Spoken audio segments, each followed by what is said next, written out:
Hello, Sophie. Hello, Josh. Hi. Nice to see you again. How are you doing? Well, brilliant, I have to say, because I'm at my home, my parents' home. So, Oh, you're home. yeah, I love it. Nice. And I miss Nice. here so much. Yes. How was the reason you're home is your semester ended, or you're just visiting for a week or so? Well, I actually just visited my parents' home during the weekend, and yeah, I usually back to home once a month, so quite missing here. Yeah. Oh, I Because see. like busy, quite busy, and meanwhile I have to prepare for my exam, and a lot of things that I have to deal with. And last week I finally finished my class on Saturday, because I have a class on Saturday, and I have to go to that class for 9 weeks. And last week I finally finished it. So yeah, that's the reason I want to back to home. All right, Because that's good. because I don't have class on Saturday, and yeah. So, like at the end of every month, you would spend like 3 or 4 days at home, or is it all connected to how your schoolwork flows during the month? No, I think I just can go back to home for only 3 or 4 days.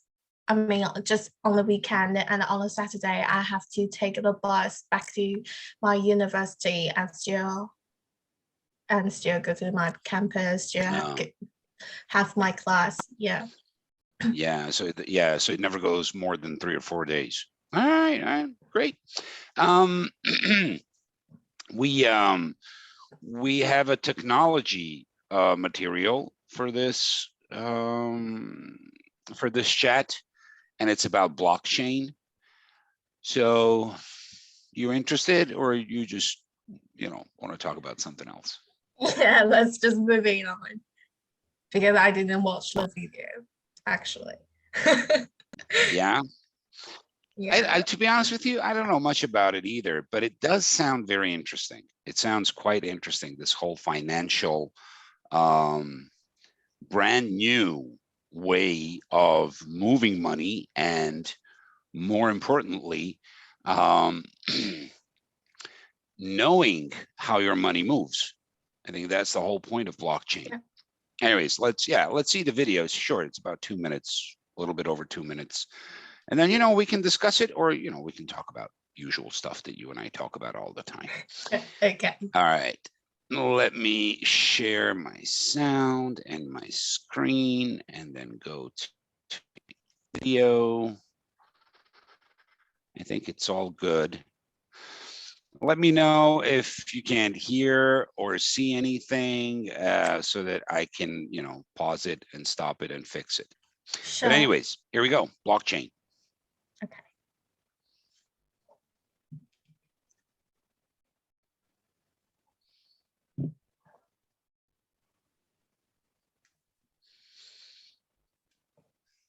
I'm hoping it will stop. Oh, there we go. It's loading. Okay, good.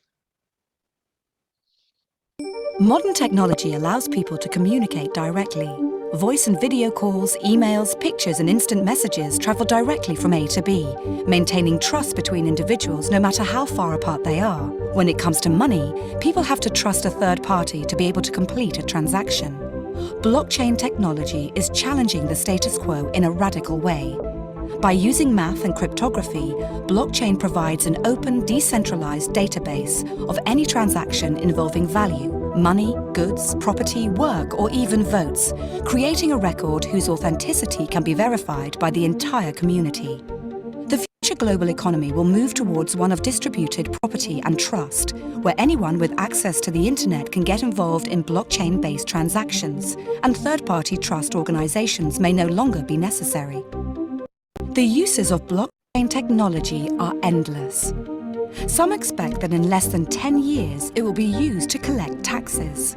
It will make it easier for immigrants to send money back to countries where access to financial institutions is limited. Financial fraud will be significantly reduced, as every transaction will be recorded on a public and distributed ledger, which will be accessible by anyone who has an internet connection. Think of it as wills and contracts that execute themselves, or dated proof of existence for ideas, much like a patent.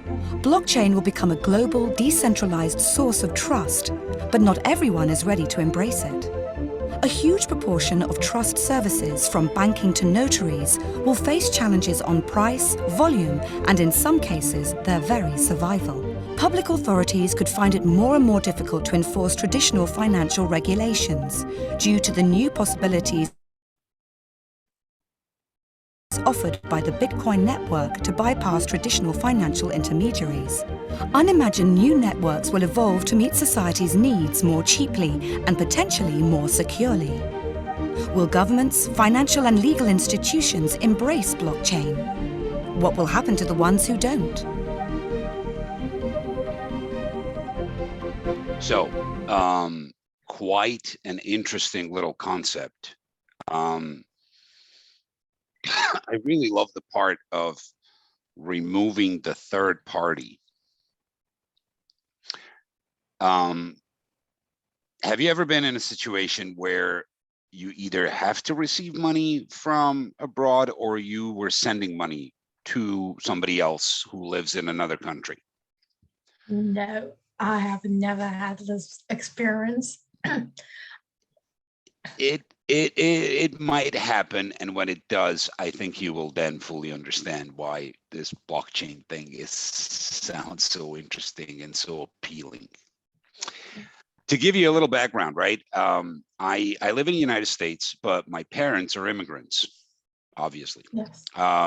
So they are. I'm a first generation American. That's how we call it here. You know, you have first generation, second generation, and then after third generation, it kind of stopped counting. They're, you know, everybody's American. So my parents moved from Eastern Europe and moved to the United States from Eastern Europe, Southeast Europe. And they, of course, had families and friends still living there. And they were trying to help them, you know, by sending them money. And as a kid, I remember my mom being almost impossible to just be next to. How frustrated and irritated she were when the time came for her to send some money to her, you know, to her relatives. And then when I grew up and decided to explore that place myself, right? And I went there, and I loved it and stayed there for a very long time, for about 19 years. And then I came back to the United States. I was doing the same thing, right? But from the other end, right? I had friends in the United States and things like that. And then I was going to send them some stuff from there that I know don't exist in the United States. And all of those things are just, it's hell. I mean, it's pure hell. You know, there's no logic in these transactions, not just financial, goods, services, shipping of any kind, you name it, because you have to involve at least 3 agencies on each side, right, from each country. Let me give you an example, right? Let's say I want to move $100 from Taiwan to Japan. Now, here's how it works, right? I go to my bank in Taiwan, and it's called, First National Bank. And I say, I want to send $100 to my friend Sophie, who's in Osaka right now, and she just needs $100 to, tie her up until her paycheck arrives. And never mind, whatever. She needs $100. And then I go to a bank, and a bank teller tells me, oh, sure, no problem, right? So she does some typing for about 2 minutes, and then she says, well, that'll cost you $215. And I'm saying, I'm sorry, I just want to send $100 to her. That's all I want to do. And then the bank teller would tell me, yes, to do that, it costs $115. Wow. And then I would say, why? I mean, I don't quite understand why the value of my transaction is smaller than the fee. Yeah. And then she goes, and this is the part that I hate because it makes perfect logic. It makes perfect sense. She goes, okay, so First National Bank of Taiwan does not have international transaction systems in place. Okay, so I would say, oh, okay. And then she would tell me, or he, doesn't matter, would say something like, so what we actually do is we ask the First National Bank of Shanghai, who does have international transaction systems, to do this transaction for us. And, we're kind of the same company, but, we're independent, they're independent, but it's the same software. We run the same systems. But, we in Taiwan do not have that international direct transaction system. So it's not going to be a problem every time we ask First National Bank of Shanghai to do this for us. They say yes, but there's a small fee involved, $7, not a lot. Oh, okay, all right. So I'm not going to take up a lot of time, but think of it this way. That's step one. So we go through 6 steps. Shanghai needs to wire money to Osaka. You do not have a bank account in Japan, which means the only way for you to get the money is to have it either in check that you can cash in the bank, or you show up at a bank that I tell you to and give them a code, right, that I've sent you, and then they will say, okay, oh yeah, that's Sophie. Josh has some money for you, and then they'll give you $100. Each step in that transaction has a small fee. $7, $9, $12, $11, $14, $12. You add the numbers up and it actually becomes more expensive to send money than the actual value of the money you're sending. That's why I really love the idea of blockchain. Because in blockchain, it works exactly like you and I are working right now. I'm online, you're online. And you're like, Josh, again, I need $100. My paycheck isn't due till Monday, and I really have to cover that electric bill. I totally forgot last week and kind of ran out of money. I'm like, sure, no problem. And as you and I are talking, I open up a little window here, and I go, send Sophie $100. And as we are talking, I get a little notification on my phone that says, you sent $100 to Sophie. You get a little notification on your phone that says you received $100 from Josh, and that's it. Done. We're done. No fees, no going to a bank teller, no one-way communication channels, right? Because let's not forget, when you do it in an old-fashioned way, you can't get a reply from that intermediary bank, right? Yeah. So the First National Bank of Shanghai has absolutely no obligation to tell me in Taiwan why do they charge $7.99 for this a little, service that they're going to do for me. Why is First National Bank of Shanghai the only bank that will do that for my First National Bank in Taiwan? Nobody has to explain anything. Nobody has to answer anything. You're the one who needs help, not us. So don't ask, because we might not do it. And that's what I've experienced way more times than I wanted to in my life. That's why I find blockchain very interesting. But anyways, how do you handle your finances? Like, what's your system nowadays? What do? Are you sort of cash-based person, or do you use credit cards? Do you know anything about Bitcoin? Do you use cryptocurrency? You want to talk about that? Finances? Finances. Well, basically, I knew a lot of people, especially Chinese people in China, they prefer paying everything by their phone, but actually for us, we still prefer using cash because it feels like you were aware of how much money did you use. So yeah, and it feels more safe. It feels more safety that you actually have cash, because like, I don't know, it's just one kind of feeling like we actually have cash, and just feels like, okay, this is what I have and I have to use it wisely. So it's like every month my parents will they will give me some life, I don't know, they will give me some pocket money, but basically it is for my life expenses. Like every month I have this money, and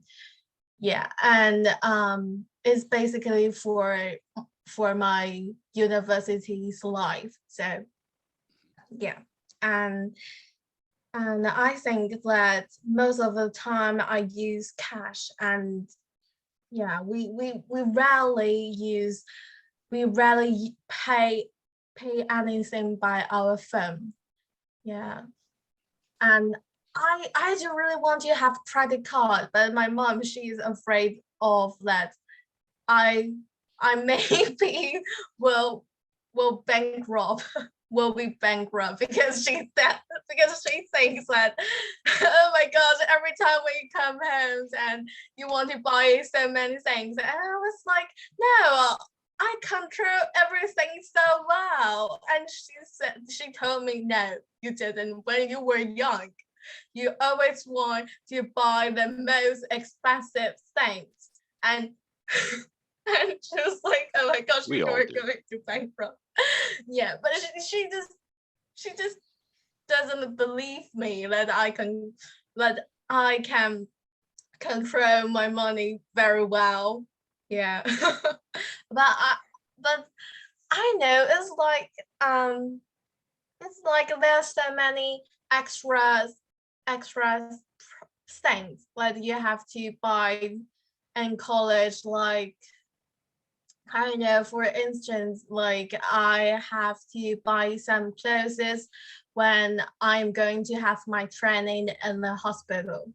So the clothes is the clothes that I have to buy is definitely definitely necessary. So but it doesn't include in my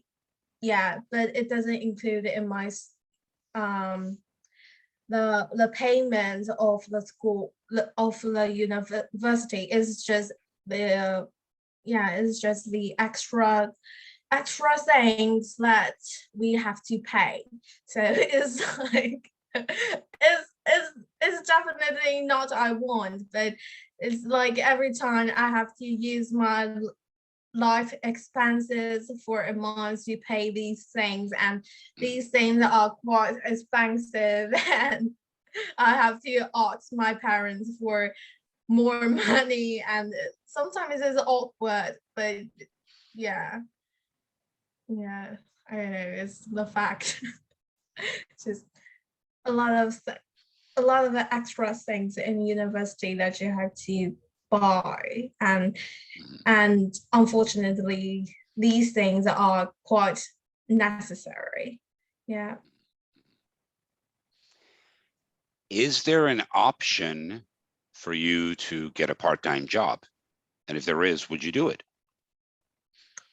I know I don't think my parents will support me to have part-time job, because they do really want me to focus on my academic.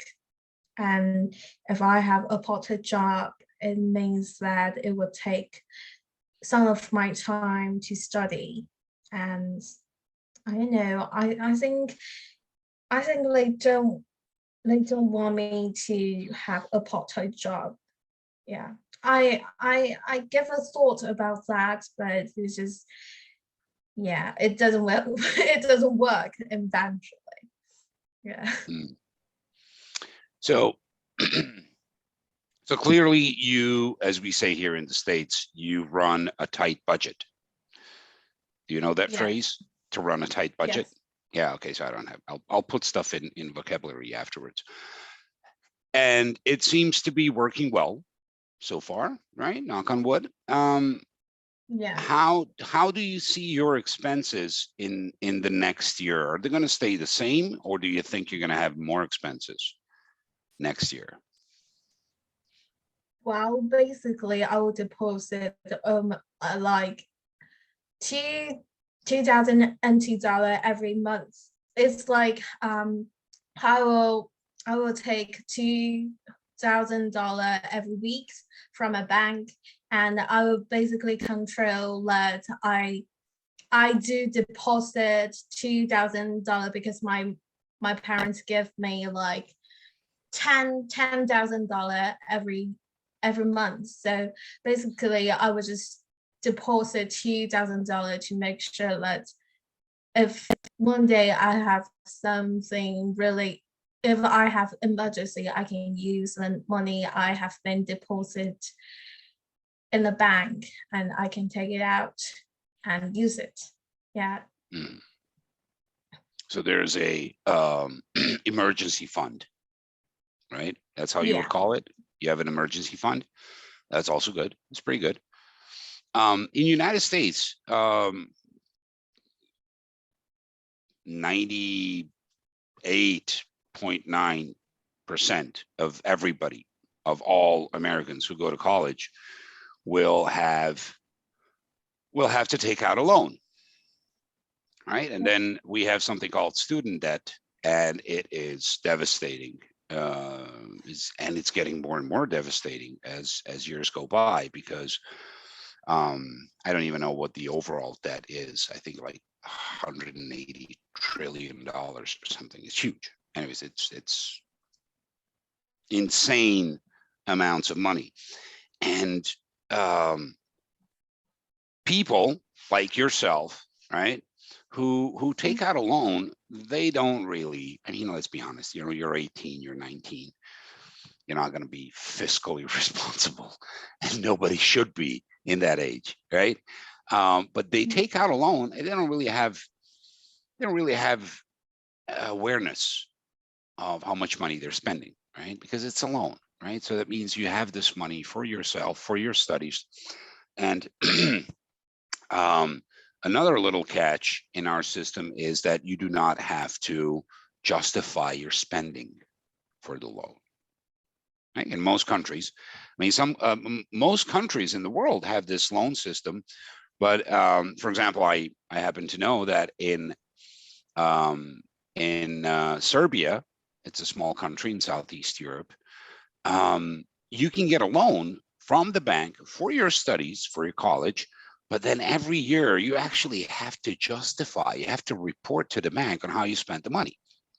If your grades are good, and if your handling money was responsible, then you get another loan for the next year. So it's a very It's an action-based system, right? You start up a loan, they say, okay, fine, you will tell us what you did in the first year. And if that is okay, we're going to give you money for the next year. If you don't, then you're not going to get any money for the next year of college. So whoever does that system immediately has to understand a lot about loans and projects and spending and budget and all that sort of a thing. Whereas in the United States, it's just, they just give you $200,000 and then of course people spend it, all of it. But then it turns out that the loan was actually quite tricky because it has no payback limit. So that means once you spend that loan, you have to pay it back, obviously.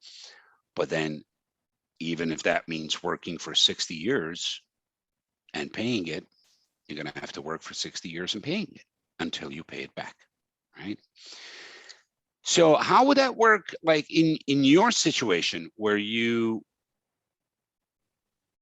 might get a job? Not now, because your parents are not in favor of that. Is there a backup source of income for you in case, God forbid, let's say parents say, Sophie, honey, we can't send you money anymore. What happens then? Do you have a backup source of income? And you have your emergency fund, but is there a plan for you to go, okay, they can't send me money anymore, I'm going to do this? Or are you just going to say, well, no money, no college, and you come back home? What happens in that situation? I know, it's like the situation is quite different here because basically every student will receive the money from parents, and basically the money, and basically the money that we expend, our parents is quite acceptable because like the every expense of our university is quite, compared with American, is quite cheap, I'd like to say, very cheap. Yeah, and especially like, I know it's like, I hear a lot of people say that it costs $1 million.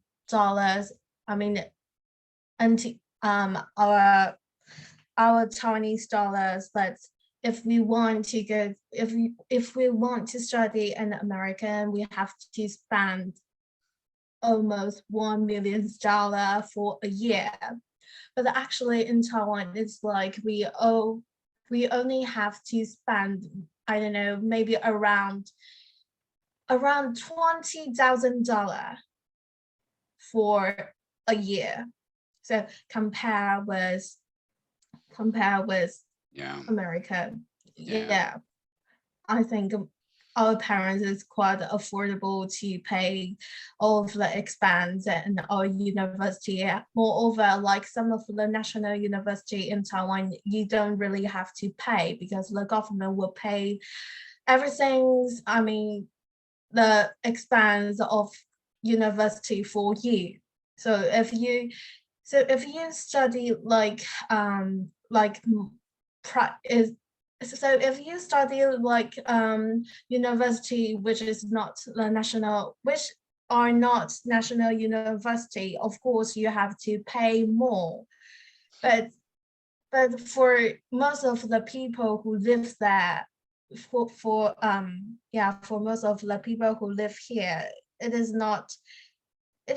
like everyone can pay for the expense of their children in the university. And but it also depends on, in the other hand, the living expense is another thing. It depends on different family, but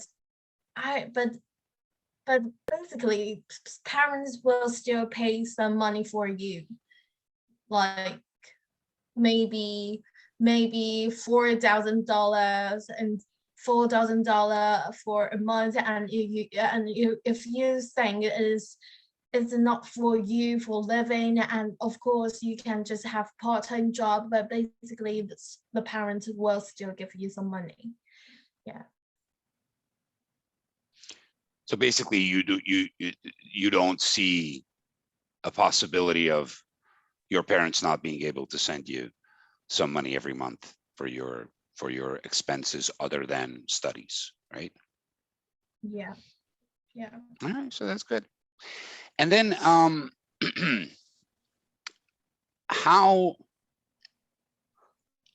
do you guys do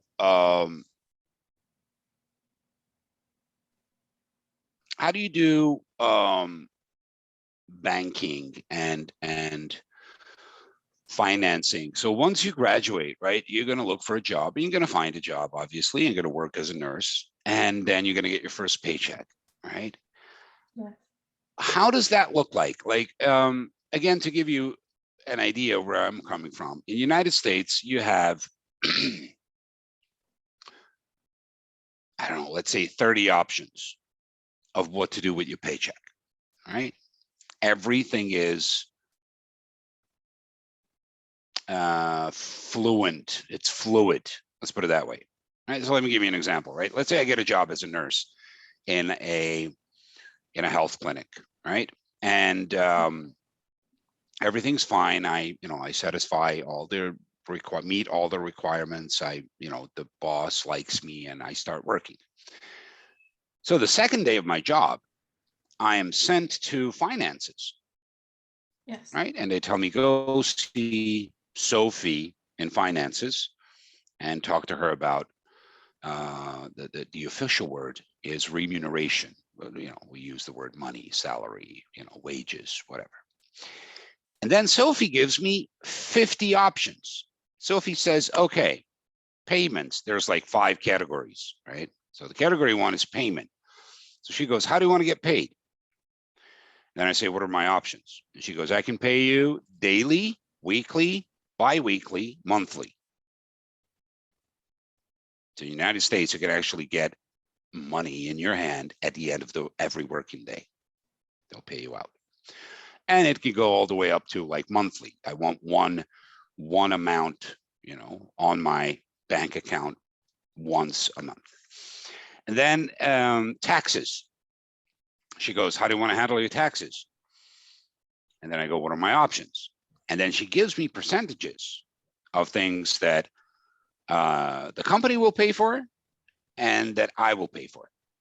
And then there are numbers, right? I don't want to bother you with numbers, but let's say the lowest amount is me paying 3% and company paying 6%, and then me paying, say, 21%, and then company paying 38%.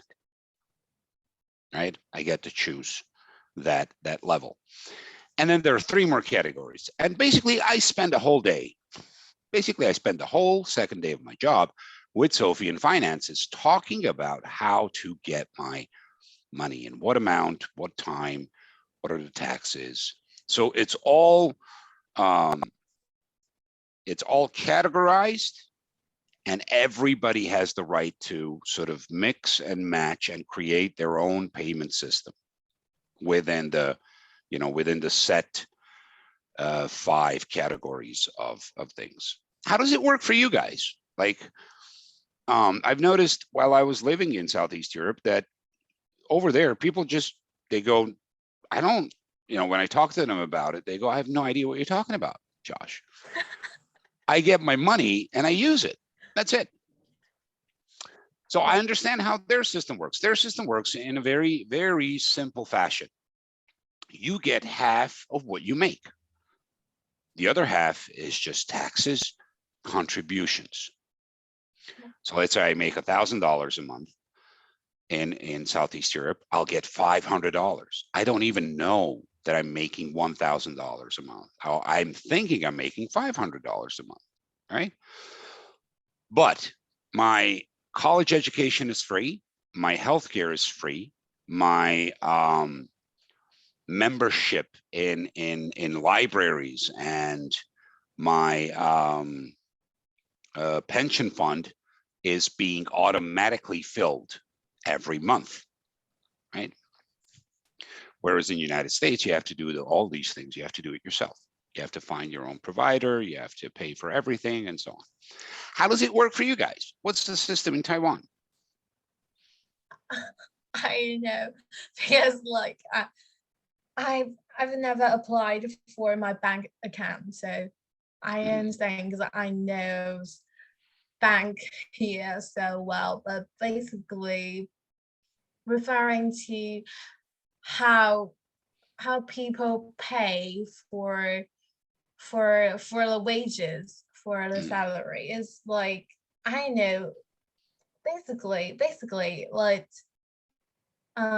basically people here just get their salary monthly, because I know whether we have option to choose, like we prefer get our salary or wage weekly or monthly, but I think most of the time we don't even have like these option that choosing we can get the money for weekly or monthly. But yeah, but I think it's just, I think maybe it's the rule that people here just receive their wages and salary every month, and actually we don't really have an option here. And actually that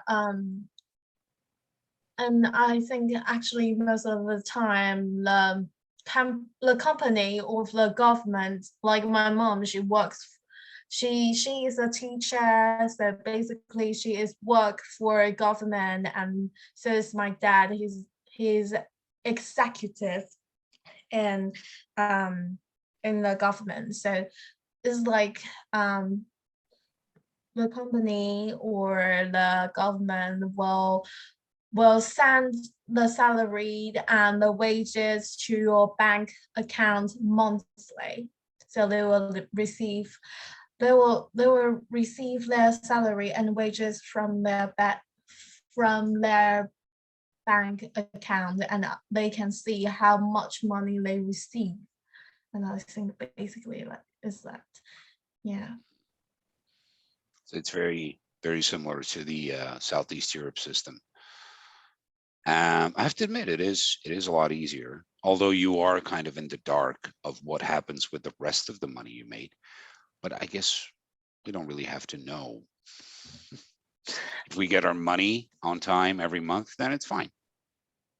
So you're not having a bank account. So the way you handle your money right now is what's in your pocket is what you have, right? You have a wallet, and that's it. I have bank account, but I am not the one who go to the bank and apply for a bank account. I have bank account, but I didn't know how to apply for a bank account and the process of apply for a bank account. Yeah. Oh, okay. So you have permission to use a bank account. Yes. Oh, okay. Exactly. Okay. Yeah. Okay. And how do you plan on handling your finances once the school is over, once your studies are over? Well, I don't know. It's just as usual. Like I always take $2,000 every week, and because also I will go back to home, and yeah, mostly my parents will pay for my meal, but the other time they hope that I can just pay everything for myself. Yeah, if I want to have a meal, if I want to have anything, they will just ask you to pay for yourself, because they already because they already give they already give me money in my bank account, and they expect me to use my own money because they don't want to pay for me anymore. Yeah. So basically you don't have a plan. That's fine. That's okay. There's nothing to worry about. How reliant do you plan to be on your parents' finances after the studies? Like, are you going to go for job hunting the moment you graduate, the moment you finish? Or are you going to take like a, like a 6 months break or a year break? Because, and I'd never blame you for that, because it is hard. It is difficult. You have all these exams. You got school on Saturday, and that's wrong. Are you gonna, just go straight for job hunting, or are you gonna take a break from everything and just be like, I'm just gonna breathe and lay in my bed and think about nothing for 6 months or a year? I think I was straight for job hunting. And as you know, we have a national exam for having nurse's license. So I think after that, most of the students here will just go to have a job. Yeah. So, and I'm one of them. I do really want to have my job first, because I have a plan that I suppose that I'm going to work for a year or more, or a year or just 2 years in Taiwan, is in a hospital, and I would go to have my master's degree, like, because I want to have clinical experience. And after that, I'm still interested in like medical fields, like microbiology or pathology. I'm still interested in these things. So I think because I really want to, study abroad or just being a doctor, and I definitely need some clinical experience to make sure that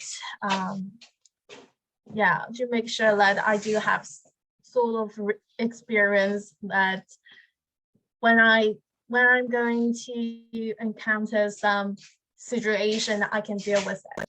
So that's basically what I plan for now. And I also discussed with my parents and a lot of people who work in hospital and medical practitioner. Yeah, I just discussed with a lot of people, and they think that it's quite it's quite I know they think this idea is good, because like you do really need to have clinical experience if you want to have your master degree in other country. Yeah. So that's basically the idea: getting a job, studying more, and trying to continue your education outside of Taiwan, right? Yes. Right. Yeah. Yeah, sounds like a plan. Let me just ask you. It Yeah. sounds like a plan. Let me just ask you this, hypothetically. Now, Yes. I know Taiwan isn't big, but I also know it's not small either. It's quite a. Well, it's actually, I know. I think I give you a wrong information that actually because our transportation becomes much faster than before. So actually, if you want to travel from northern Taiwan to southern Taiwan, I think my mom, she told me that you just need to have to spend almost an hour from northern Taiwan to southern Taiwan, and it is quite convenient. I know, just Oh, okay. All right. Okay, so it's small. It's not big. But yeah. my question is, what if you get a job in a place that is outside of your parents' town? What if you get a job in another town? Would you travel every day to work, or would you get a place closer to your work and start living on your own? Wow, I think that is quite. I think that is a good question, and Of course, I know. I mean, I'm sure you know what I'm going to say next. In the United States, that's exactly what everybody does. yes, Once you go to college, you're basically out of the house. You come for spring break, summer break, winter break. But after a couple of years, you skip one spring break. After 3 years, you skip one summer break. And then before you know it, people have their own, they have kids, college students have their own place because they got a job. So that's what happens in, like, again, 99% cases here in the United States. People who graduate do not come back to their parents' home. And that includes even situations where you would get a job in the same town where your parents live, you would still move out and get your own place. And that's how Americans have been doing it since there's America for us Europeans who moved there 400 years ago. That's how we do it. It doesn't yes, even matter because the sense of independency and the value of independency is very strong and very hard in our understanding of what a person is. So if you are, I don't know, 26 and you still live with your parents, then it can be a it can have a very bad psychological effect. Your psyche can get really messed up because you would think of yourself as a failure or a loser or somebody who can't, you know, live on their own and make their own means, of living. And it can be quite frustrating. And parents also can have a lot of psychological damage from this, because then they would think they did something wrong to their kid because their kid is still living with them, even though the kid is 26 and hasn't been a kid for 10 years or so. So that's why I'm asking you the question, right? What would you do? Would you travel every day? Let's say, for example, that your parents live in the northern part, you get a job in the southern part. It takes an hour to get there. Would you commute, or would you get a place on your own? well, I think, like, because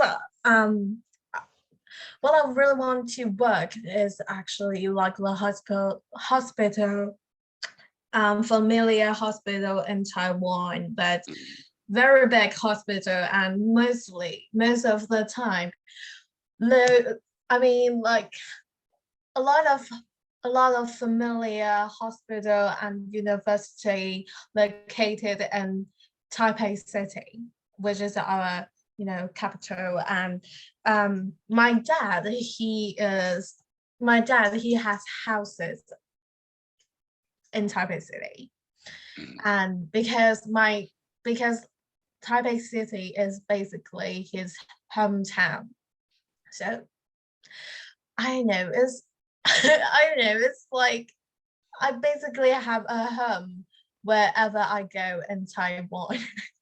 Like, even in Eastern Taiwan, I still have home, and of course I can find a house, I can rent a house just for living. I think most of the time people will still choose to live with family, because you have a home there, and you don't have to spend any money. And I think this is one of the concerns that people will consider about, is the financial problem. If you already have home here, why didn't you just choose to live at your home, and rather than just rent a house? But I think of course it just depends on people. If you want to be independent, of course you can just rent your house. But I don't know, it just depends on people, because in in the Taiwanese culture, people won't think that it is kind of disgraceful to live with their parent if you are 26 years old, because like because I think most of the young people can't really buy a house by their own, because the price is soaring every day, and sometimes people can't just afford the money. Yeah. So it's not really that much of a common practice for young people to move out of their parents' homes. They tend to stick around. Yeah. Yeah, I mean, if it just depends on people that which career do you think that is the best for you? Like some of the engineer in Taiwan will choose Hsinchu, which is basically my hometown, because this is a high-tech city, and basically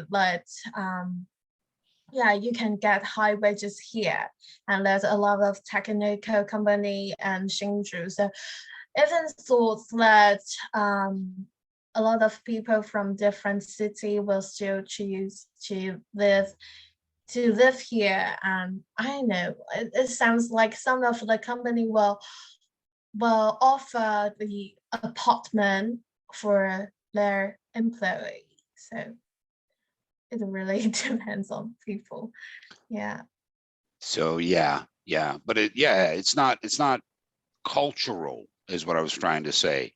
It's not cultural like in the United States for you guys to just leave your parents' home because you're an adult and you're grown up. Yeah. Yeah. I think it is another way that you live with parents and save money for buying a house in the future, like a real house for yourself. Yeah. I think there's another option. Yeah. All right, excellent. Yeah, I mean, you're right. That makes sense. If you get a job and it's in the same place where your parents are, why not, join the funds and save some money and buy a place for yourself rather than renting. Renting is ultimately like my wife likes to say, a money drainer. It just drains your money away. All right, Sophie. Again, we just spent 50 or so minutes and it felt like a minute. Thank you very much for this conversation. It was beautiful. Thank you, Josh. I'll put stuff in the vocabulary list later on. Sure. Share it in chat if anybody reads the chat anymore. But anyways, thank you so much. Enjoy your weekend with your parents and your friends from from your neighborhood. And I hope I'll see you again next time. All right. See you next time. Take care. Bye.